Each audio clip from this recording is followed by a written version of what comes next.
The owner that drives this 2010 Nissan off-road XTERRA 4x4 said she's getting like a scraping, buzzing, rattling noise when she shifts gears. It's just this, dude.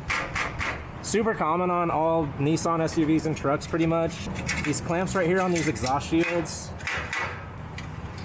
get all rotted out and break. And then it makes all kinds of noise when you're accelerating, shifting, hitting bumps, all that. But the other scraping sound she's hearing is the wear indicators on the brake pads. She needs brakes all the way around. So we're gonna throw some new clamps on this exhaust. We're gonna be doing front and rear brakes on it, rotors and pads. So come help me, dude, please. I need you. Typically, we just throw some worm drive clamps on them. Quick, easy fix. We don't charge them anything, especially if they're doing other work. We just do it without even estimating them anything, and we'll just take care of it and then let them know after we finish up the car that we got rid of that rattle for them. They're always really stoked after we do that.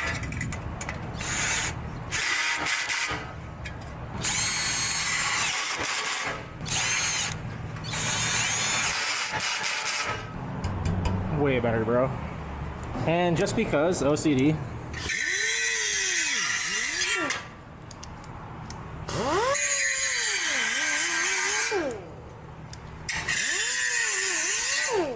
custom, bro. Let's go ahead and get these brakes handled. So whenever you're doing front and rear brakes, I don't crack the bleeders on the calipers when I compress them back in. There's multiple different reasons for that. We can get into a debate in the comments if you want. So when I compress the calipers, it's gonna end up pushing brake fluid back up into our master cylinder. I'm gonna set the fluid level at our minimum line. If we need brakes on the front and the rear, and we compress all 4 calipers, that's gonna bring us back up to our maximum line at the end. If we were doing just the fronts or just the rears, I'd go halfway between max and minimum, and that would bring it back up to the maximum line if they're pretty much all the way wore out.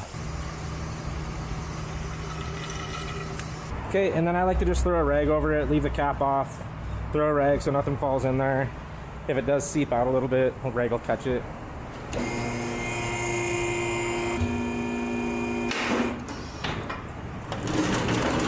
And then when I do brakes, I like to start at one wheel, do the whole brake job on that wheel, and then move on to the next wheel, keeping my cart on my hip the whole time. I'm starting on this right front because it's right by my toolbox. So once I have all the tools out, I'll just keep them on my cart and go all the other wheels.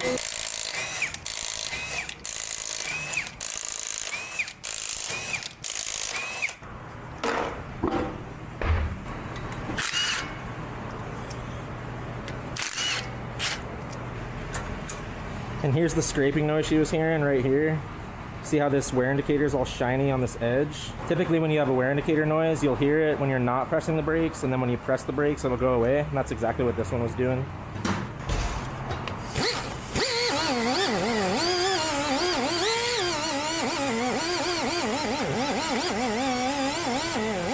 Someone was asking me if I was worried about getting the boots with the wire wheel when I'm wire wheeling the face of these pistons.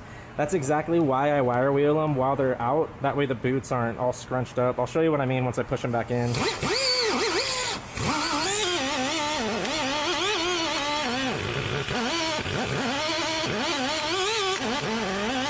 And then I like to wire wheel this face right here also, where it contacts the outer pad.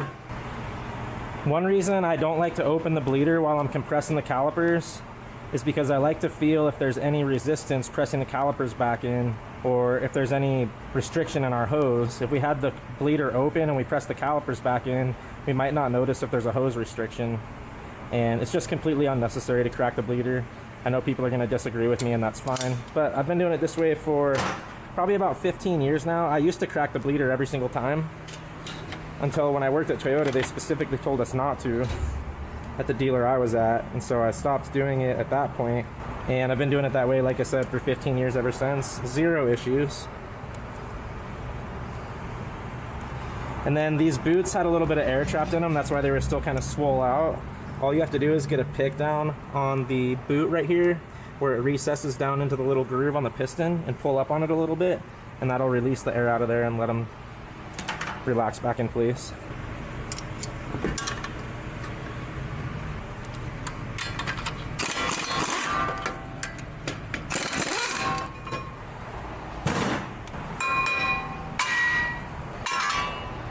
I like to hit the rotor from the back side just so I'm not smacking the wheel hub.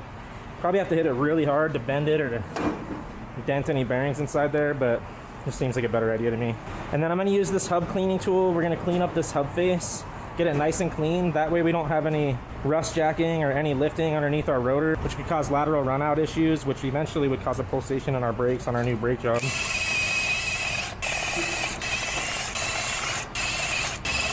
This tool right here is made by a company called Kaifnt, K-A-I-F-N-T. They're just little roll-locks. Goes on your half-inch gun. You can get them on Amazon. And then I also buy these roll-locks of some silicon carbide discs, and I use these to clean up the rest of the hub face and other things, but mostly for brakes.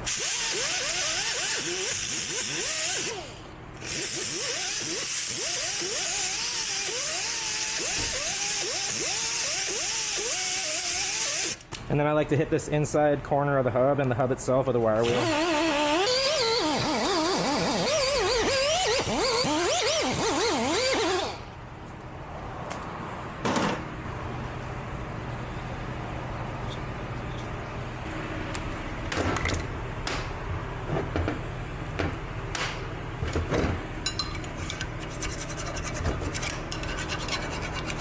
I'm using this flat file just to make sure we don't have any rust jacking on the bracket itself. That'll make your pads fit too tight. And I'm just using this to scrape them, make sure they're flat, and then I clean them up with a wire wheel after.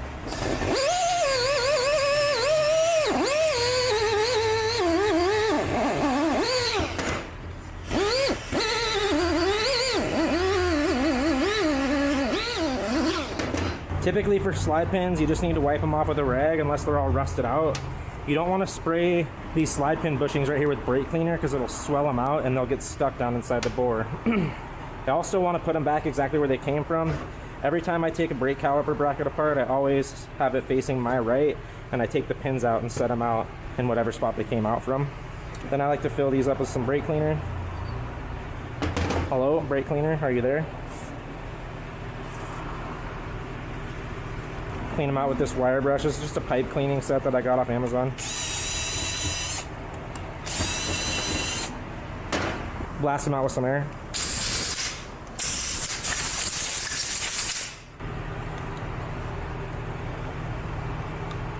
And then I only use Sil Glide on all my brake parts for lube. If you love it, lube it.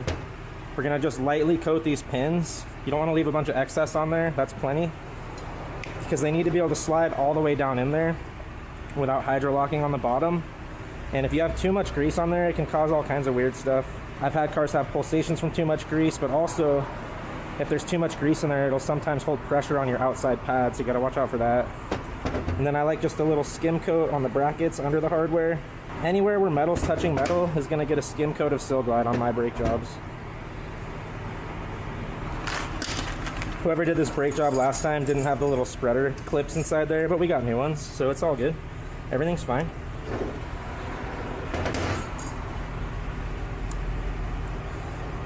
So a few things that the lube does on here. These brake hardware shims are either stainless steel or they're coated. These are coated and stainless steel. It's not the shims themselves that's rust. It's the caliper brackets that get rust jacking underneath and then push the shims up tight. And what can also happen is the paint will wear off of the pads right here and you'll get rust jacking on the ends of the pads also. A bunch of people telling me that they don't come with lube from the factory. You don't need to lube them, you're not supposed to. Yes, they do, dude.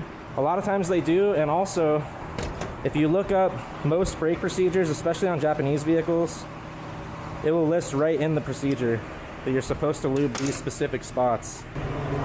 I like to use these little brushes that I got off Amazon for putting lube on, especially on these kind of hardware shims where they have like these anti-rattle clips built into them. But when you're putting on the grease, you want to make sure it's just a light skim coat and you want to wipe off any excess. The other thing this grease does is it helps with thermal expansion. By having grease on these shims, it keeps them from swelling up with heat. And it also makes sure that we have a brake job that's not going to have any noise. Most of the time, noise is caused by metal vibrating together, and by having lube between all metal contact points, that keeps that vibration from happening, i.e. keeps the noise from happening. Where's my blue Loctite, dude? Hello? Blue? Where'd you go?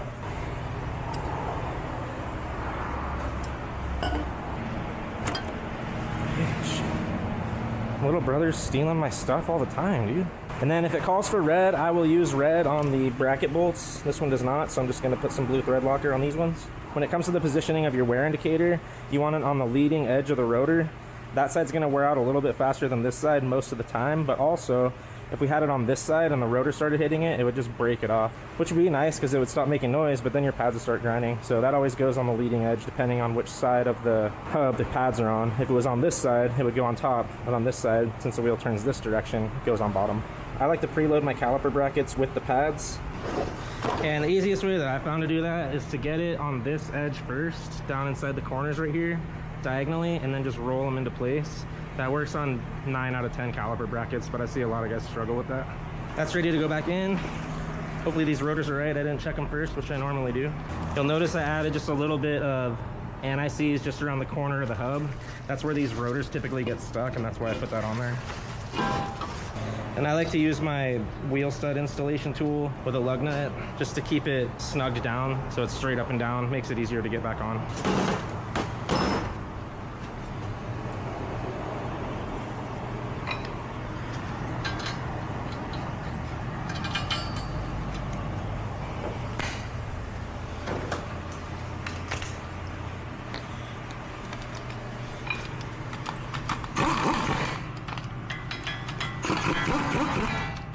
(136 foot-pounds or 184 Newton meters.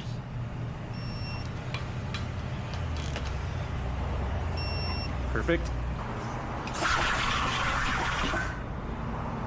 Whenever you're using air to blow calipers out, make sure you don't blast air directly into these boots right here. You could accidentally blow debris down inside the boot, which could nick the seal and cause it to start leaking. And then same thing here on these calipers. If you love it, lube it. We're gonna do a skim coat anywhere metal's touching metal, just like everything else.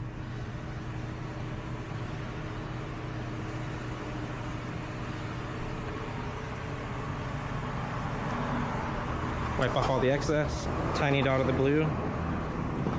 And then with these guys, you gotta kind of hold the pads in place at the same time as putting the caliper back on, because it'll just jump the pads right out of the brackets if you let go of them.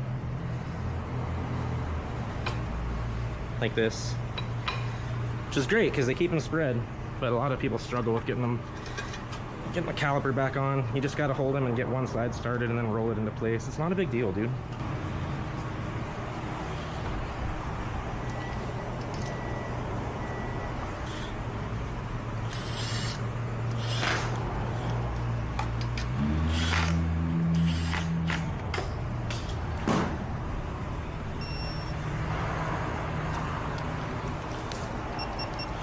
(20 foot-pounds on the caliper bolts.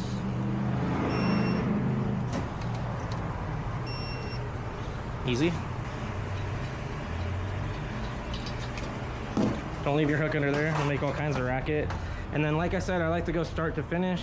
So a little discount double check. Got it, got it, got it, got it. Clips are in, everything's lubed. Let's get this wheel back on.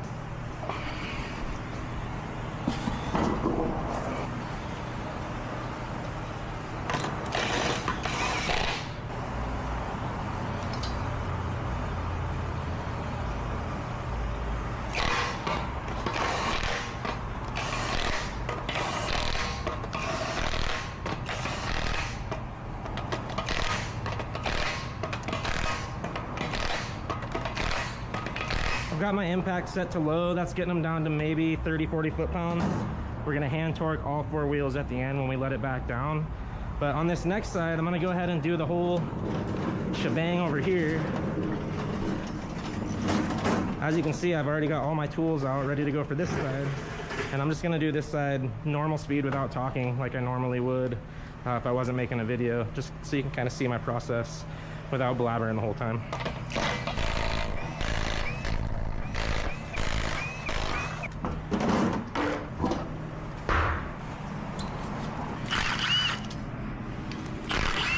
I said I wasn't going to talk, but I specifically got this adjustable wrench right here because it's thin jaw. This is made by Channel Lock.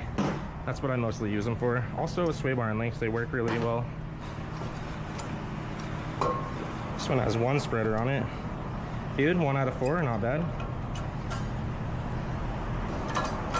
See how I was saying the bottom or the leading edge of the pad will wear out a little bit faster than the top or the trailing edge of the pad. And then see how there's no paint left on these? That's why you want to love it and lube it.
If you ever come across some boots that are ripped while you're doing this job, always replace those boots.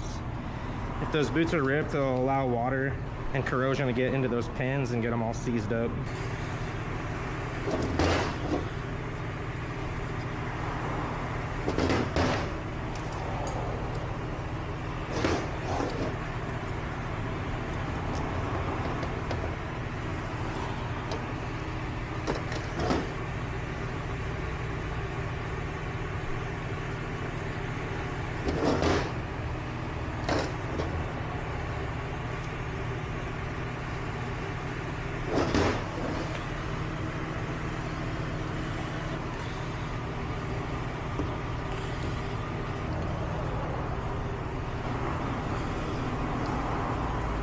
And your pad should slide nice and smooth with basically no restriction at all. If you have to force them, then you need to go ahead and file the bracket down a little bit more. You don't want to grind the paint off the end of these pads because then those are just going to rust out. It's usually the bracket that is all tight because of the rust in there.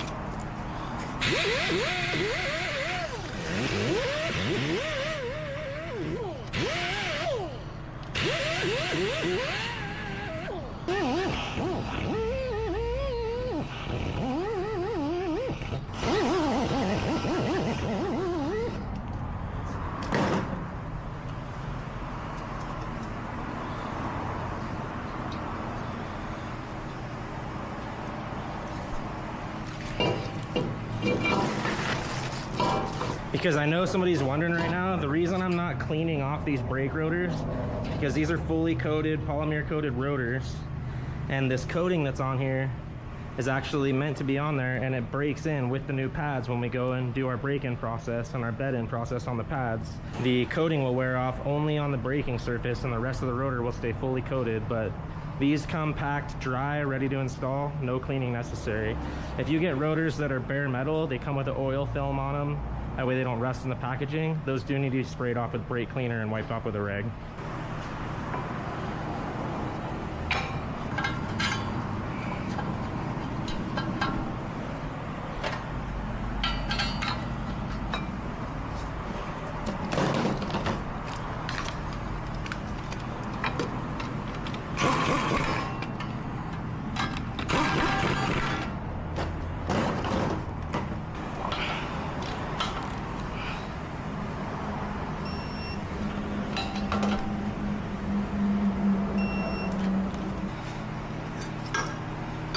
say it with me if you love it. Lube it. Little skim coat of Seal Glide on the outside pad,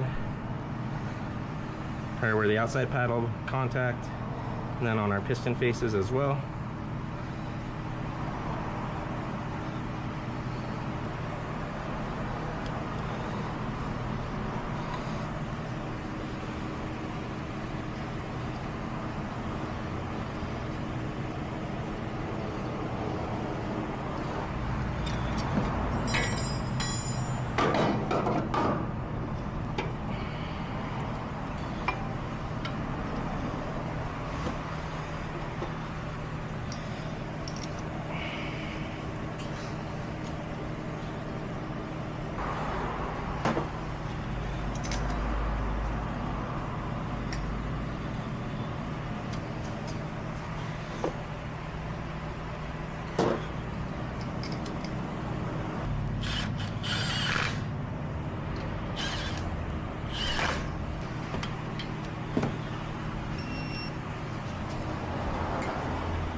Somebody was pretty hard on this wheel. It's got all kinds of marks on it. That wasn't me, dude. You guys saw me. I didn't do that.